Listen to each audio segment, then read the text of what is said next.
Good evening and welcome to another edition of Student Corner. My name is Diana Morash, and this evening I was supposed to be interviewing 3 representatives from the Star Trek Enterprise, but they don't seem to be here with me at the moment, so if you could just bear with me and hopefully, they'll be along any moment. Oh. Whoa! Well, must be on the Fritz again. Yeah, we're glad to have you finally with us. Good evening and welcome to MCTV. Okay. Would each of you like to tell me who you are and what character you're representing from Star Trek? Yeah, I'm Chris and I'm Spock.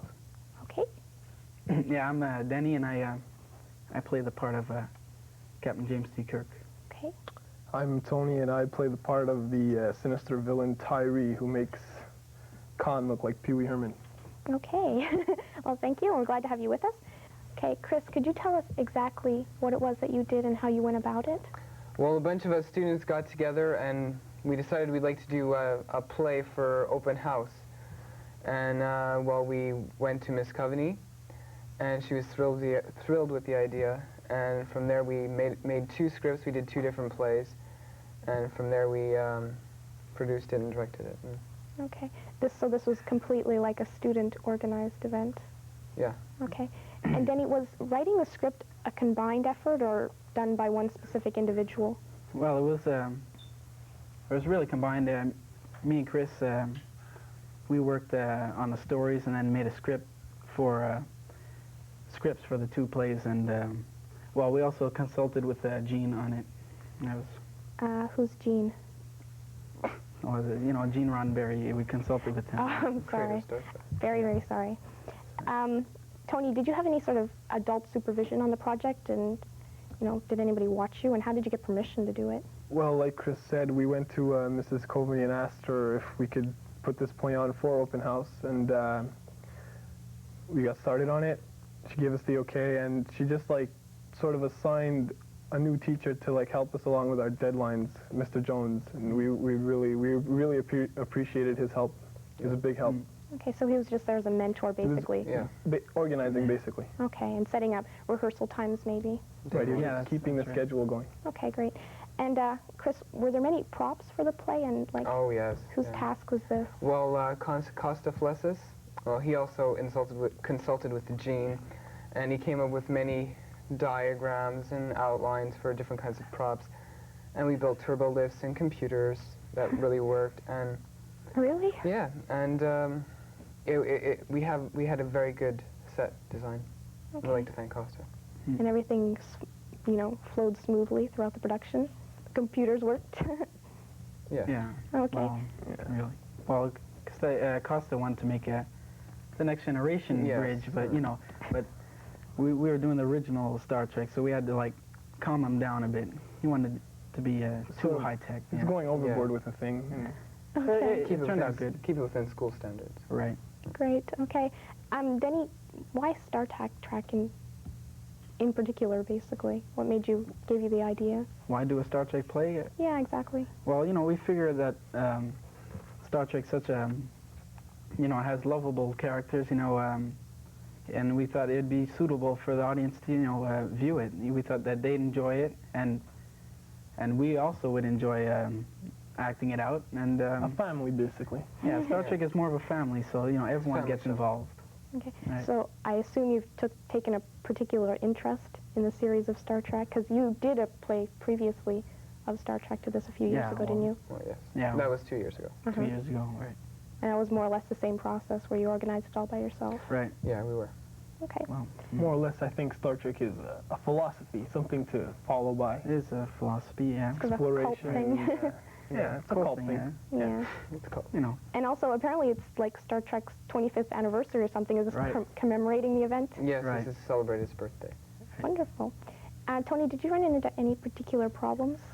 Yeah, we had a couple of problems. We were accused of stealing some cardboard boxes, but it was just a lie.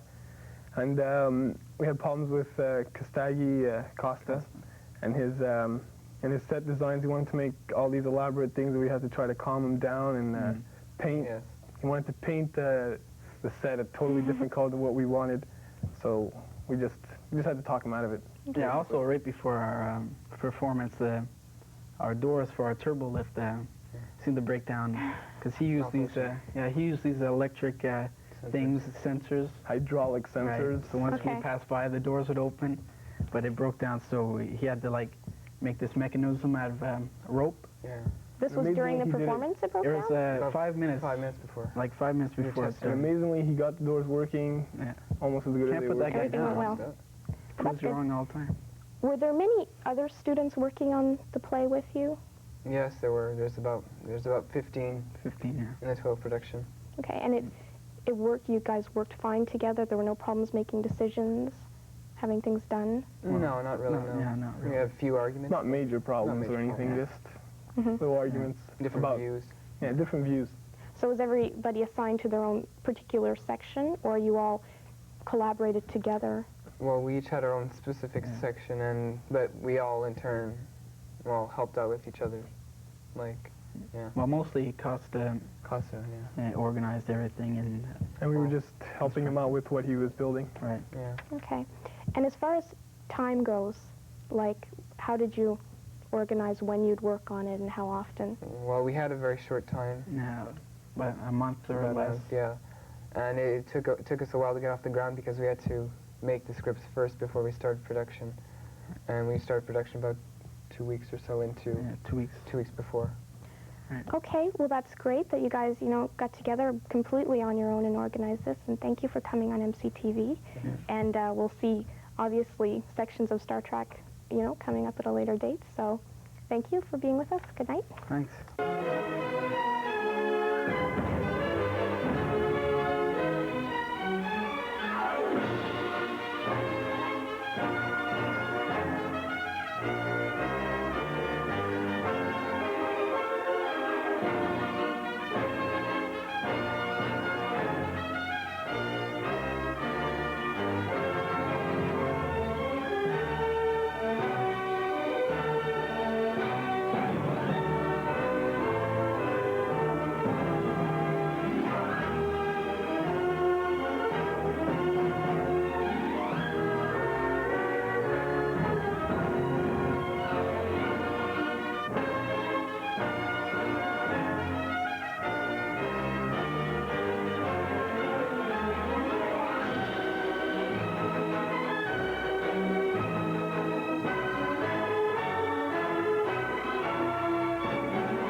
Now let's hear the song Wind Beneath My Wings by Natasha Michaud, Jennifer Casimir, and Isabel Cote.